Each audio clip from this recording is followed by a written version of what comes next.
sa ating mga eskwelahan, luma na. Kaya naman nababalot ng sari-saring mga kwento ng kababalaghan.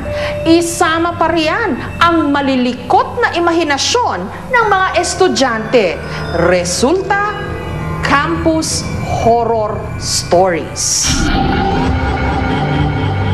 Sa liblib na bayan sa probinsya ng Sarangani, nakatayo ang isang eskwelahan. Meron ditong puno ng sampalok at kawayan na di umano may mga naninirahang engkanto at iba pang kampon ng kadiliman.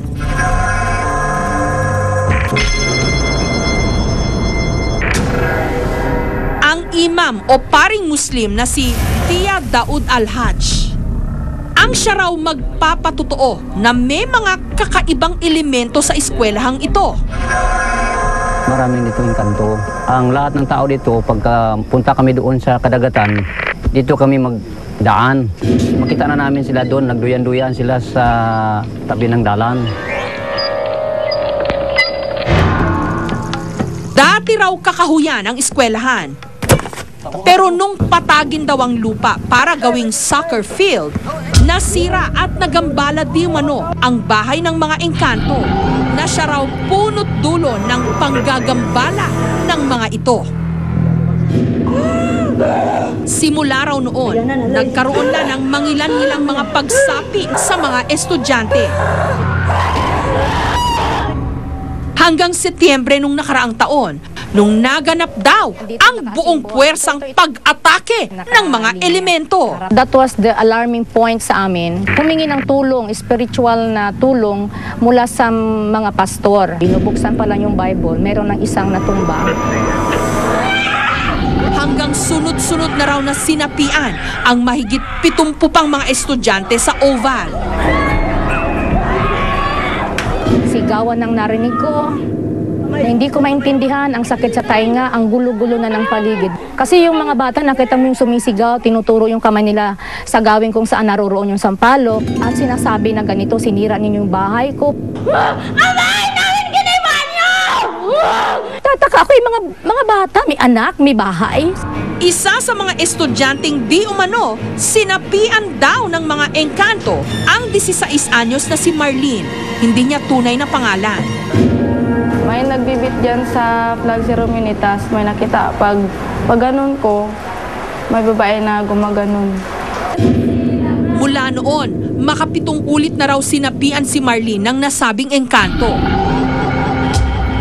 At sa kalagitnaan ng aming interview sa kanya, sa isa sa mga silid-aralan sa eskwelahan, bigla na lamang siyang naiyak at natigilan. Pero yung babae na naman, Nasaan siya? Anong ginagawa niya?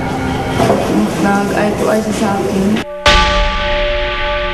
Agad namang kinalma ni Ma'am Agnes si Marlene. Dahil sa mga hindi maipaliwanag na pangyayari sa paaralang ito, maraming mga magulang daw ang nabahala.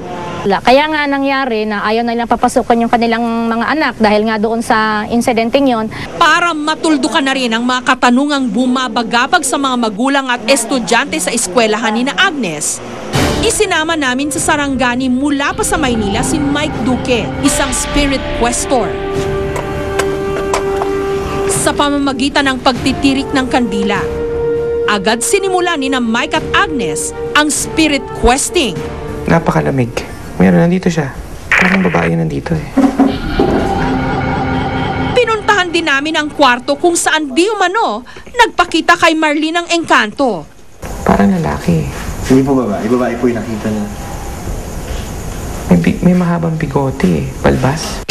Matapos ang mahigit 1 oras, natapos na ang spirit questing ni na Mike. Ang impression ko dito sa school na to na pagkatapos nating umikot ay napakagaang.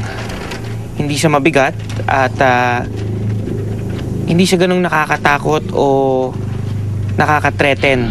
Ayon kay Professor Binghay, sociologist at anthropologist, duda raw siyang spirit possession ang nangyari sa mga estudyante ni Agnes. Anya, posible raw na ito ay mass hysteria. Kundi Kondisyon kung saan nagkakahawa-hawa lang ng reaksyon ang mga tao sa isang senaryo. Kasi pag sinasabi mong mass hysteria, minsan nagdududa ka kung totoo o hindi. Dahil sa plurality, sa kadami-dami. Normally kasi pag evil spirit possession, paisa-isa. Isolated. Which by the way, is correlated to mental disorder. Dahil dito, ipinakonsulta namin kinabukasan sa isang psychologist, si Marlene. The time na na-possess, ang sabi niya is depressed siya that time. Affected din siya doon sa kahirapan. So mentally stressed, emotionally stressed, tapos walang proper intake of food. May possibility na yung mga nakikita niya is just a hallucination. Gayunpaman, kinakailangan pa rin daw nilang magsagawa ng follow-up sa kaso ni Marlene.